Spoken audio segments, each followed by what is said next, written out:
Stav and Elvis, an esteemed guest. I am a big fan of the podcast and a Patreon member since like 2022. Oh, thank you so much. Really enjoy all your content. Anyways, I'm listening to the Joe DeRosa episode, and I'm listening specifically to that call from the guy whose wife gained weight and he doesn't want to like fuck her anymore, but he also doesn't want to have the uncomfortable conversations of the reality of the situation. Right. Well, I'm in a situation where I am that wife right now. My husband almost left me completely because he didn't want to have those uncomfortable conversations about my weight gain and about like just the way I was carrying myself in life in general. And I appreciate him for finally being able to have those conversations with me, because I needed to be given a chance to show that I could make positive changes for myself. And I've lost weight, taking care of myself better, and it's just making me a better person in general. Now, is my marriage completely healed and fixed? No, but I think I'm finding myself as a person that can be okay regardless. Whereas a couple months ago, when he told me he was thinking about leaving me, I was completely broken and devastated. Wild. You know to what I mean? start there's wild. If he does, to start it, I'm thinking about leaving you instead of like, hey, I've noticed this, and by the way, there's so many ways to tell this to your partner. Yeah. The easiest one is health. Yeah. Right? Because it's like Second easiest is ew.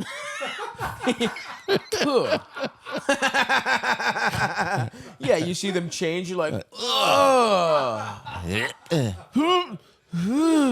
Okay, can you let me know when you're gonna do something like that next time so I can look away? Fuck. I had to have the uncomfortable conversation with Lou, my beautiful fiance. Fiance of how many years? 25 years or something. That literally when I was a new open micer, you had just gotten engaged. Yeah. We started dating comedy. We started and dating, I was and then 19. 2 months after that, I started doing stand-up. You got engaged. I was like, hey, you gotta hear about this bitch. When I was like 22, you got engaged or some shit. No, I got engaged at 30. You were 30? What year? I think it was 38. No, what year of the calendar? Oh, make me do math. 2008, 2009. Yeah. Yes, I'm right. Yeah. I was 20 years old. Oh, you were? Yeah. I was. You got engaged. I remember you being like, I just got engaged. I was like, oh, cool. We're like, we're both open micers, so it's like, anyway, hilarious. You're beautiful. Anyway, you had the conversation with your fiance. I had to tell her that she needed to stop going tanning because her breast was the same color as her areola. And how did she take that? Not well. But we've been working through it. Yeah. And now, was she a tanning bed or like spray tan? She tans, and she'll lay out in the sun. She gets dark. Yeah. She's like the darkest woman I've ever dated. Yeah, she's Italian. You're right. Yeah, and like so sometimes when she's been tanning, you can't tell where the nipple ends and the breast begins. And that's a problem for you? No, it's just noticeable. So she tans with her tits fully out? Yeah. Interesting. Nice. Okay. Well, that's yeah. Anyway, that's an interesting conversation to have. So I just think it's for him. I just think for this woman, it's just crazy to start it. I'm thinking about leaving you. Yeah, that's what's crazy to me. Yeah, there should have been a step below that. Yeah. Where it's like, hey, look, I think we need to make a couple changes. Totally. Yeah. And it's also like it's okay for the person that loves you and is going to be your life companion, who probably wants you to be around as long as possible, to be like, hey, this is fully out of love. I'm just worried about these habits that you're picking up. Like, and how much weight did she put on? Yeah, I mean, we talking like I get around on a rascal? Yeah, right. Were there mobility issues? We don't know. Yeah.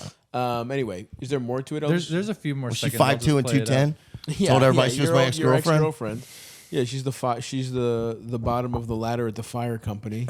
She's holding the ladder sturdy. She is the truck. She's holding the ladder. She gets up there and just starts squirting. When they don't have sandbags, she just lays on something. Go ahead, Elvis. If I'm in a burning building, I saw her roll in. I'm like, oh no, I'm in danger. still leave me. I've created routines for myself that I can withhold and continue to build myself towards a better person. So I guess what I'm saying is that dude needs to give his wife a chance to determine how she's gonna react to the information without just like ignoring the reality and beating off like 4 times a day, you know? Right. I agree. Anyways, just a little bit of input from a wife's perspective. Love you, Stav. Love you, LD. Love you too. Thanks for calling in. I mean, one thing that's tough with this call though is she said better person. And it's like, you're a healthier person. Yeah. Maybe you're even a more attractive, generally speaking person, but you're not better because you fucking lost weight. You know what I mean? Like, that's the moralizing of like fatness is crazy. You know what I mean? It's like most people who gain a lot of weight, it's like something happened. You have a fucking problem. You have like it's an addiction. I definitely feel I've done, whatever, every You drug. want any GLPs? I've started GLPs. I'm on Ozempic because like of the diabetes. Oh, yeah. I'm constantly nauseous. Really? Until you get used to that dose. Yeah. You're nauseous, and I shit once a week. Oh, really? Yeah, because it slows everything down. Huh. And when I do shit, it's like a fucking terracotta warrior coming out. Interesting. Just fucking, yeah, I don't know. I've had pretty good success with them, and then I weirdly on tour had the most success, and since I've pretty much just stayed kind of stagnant. But I don't know. I also think like I need my doctor's kind of an interesting. I don't know that he's really doing the best job. Like it's just I think I need to change my dose. Whatever. Anyway, but I do generally like them, and I think the biggest problem for me is that I was really locked in, and when you're locked in, those things are the best thing in the world, and then when you're not. I think they just keep you from getting fat as fuck when you're not locked in. Well, also, you just lose weight at a much slower pace. I have to do with my doctor. I do intermittent fasting to control my blood sugar spikes for the diabetes. Okay, cool. Because we did. So we're in studio recording a Blissy album, right? So we've added a drummer. We've moved Eric over to bass. We now have a guitar player. So we have a full band. Yeah. Okay, thank you. But we did a show, which I switched to show. There was supposed to be an acoustic show. I was like, hey, fuck it, let's do a full band show. So I got 2 multi-camera shoots set up. I built props for everybody, right? Yeah. We go to start the show, and I was so busy getting everything together, I didn't eat. Ooh. And my blood sugar crashed when I was on stage. Oh my God. After the first song, it felt like my body had hit the brakes. And so I sang 2 more songs and then had to I need to sit down. I'm flop sweating. And then I'm sitting down and I was like, I have to throw up. And I just left the stage, went and almost made it to the bathroom before I started projectile vomiting. God. Threw up. Just from low blood sugar? Low blood sugar. Jesus Threw Christ. up 3 times and then got up, wiped my mouth. My mom was at the show and came into the bathroom. Hell yeah. And handed me, she's hypoglycemic, and she handed me orange juice. And she was like, drink this. And that I was helped? like, I don't need orange juice. But first sip, and it was like when Popeye ate spinach. Really? Yeah, it was like, Jesus Christ. So went out, finished the last half of the show. And the whole time, I'm like, I have to shit. And I'm like, don't sneeze, don't burp, don't do anything. Shit that bad, yeah, huh? but we finished out the show. But now, now there's footage of me, crashing out and stuff. So I have fuck. I have to. I lost a horn.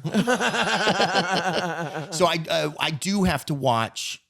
So the hard part, I have to intermittent fast, but then I got to make sure that my blood sugar, that I eat and everything. Yeah. But I started working out again and stuff. I got this. you look good, dude.